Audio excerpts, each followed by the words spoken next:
Ay mga mare, magandang araw. Samahan niyo ako maglakad-lakad dito mga mare. At samahan niyo rin akong puntahan ang farm ng mga lola ni Inday ko. At dito rin pala kami nagtatambay mga mare at napakalamig nga dito at napakalakas ng hangin. Kakarating nga lang namin kaya umupo muna kami dito ni Inday ko. At mamaya maglalakad-lakad nga lang din ako. Alauna pa nga lang yan mga mare pero makulimlim na mga mare pero malakas ang hangin. Mamaya pa lang mga hapon ang mas maraming tao dito. Kaya mga ganitong oras mga mare ay mas magandang maglakad-lakad dahil hindi ganun karaming mga tao. At ayan nga dahil buwan ng wika. At ito nga tamang stretch lang mga mare at maglalakad-lakad lang ako saglit. At iba talaga yung panahon ngayon. Sobrang lakas ng hangin. O ayun, wala na akong bag. Ang laki talaga ng pinagbago ng lugar na ito mga mare. At napakaraming puno. Nakaka-first magtambay dito mga mare. Saglit nga lang pala ako talaga naglakad dito mga mare. Kaya pupunta tayo sa farm. Kaya tara mga mare, punta natin ang libangan ng mga lola ng Inday ko. Farm.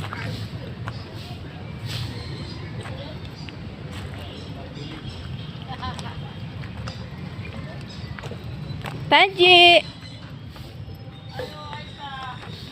Nagbablog ako ah.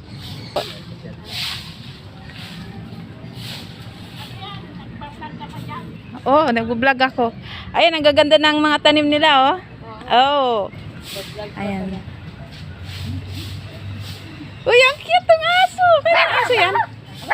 Lumapit ka, nangangagat ka na. Kita mo dyan, ayan si Tanji. Mukhang pumayat ka. Pumayat. Si Princess. Takang naman. Alam nyo mga mare, ang sarap lang magtambay dito dahil na para kang nasa province. Ito nga lang libangan nila mga mare, magtanim-tanim dito at magkwentuhan. Ayan, tamang tambay-tambay. Talaga siguro pag tumatanda tayo mga mare, mas gusto na lang natin yung mga ganitong tahimik na lugar. At eto nga, umupo nga lang ako saglit at uuwi na nga rin kami dahil makulimlim. At ayan nga, oh, pinakialaman ng anak ko. Hi, guys! Nag-tricycle na nga lang kami mga mare dahil sobrang lakas ng ulan.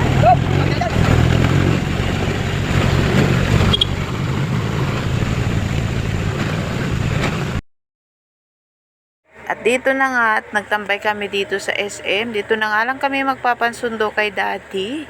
Papasyal ko lang itong bulilit kong anak. At lang kami dito mga mare at paglalaruin ko siya sa taas. Thank you for becoming slave.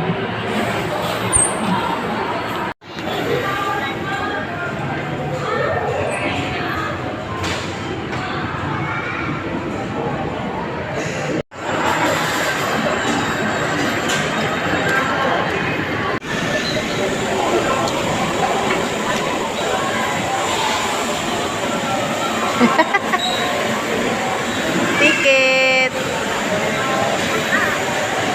Saka pa, isa pa.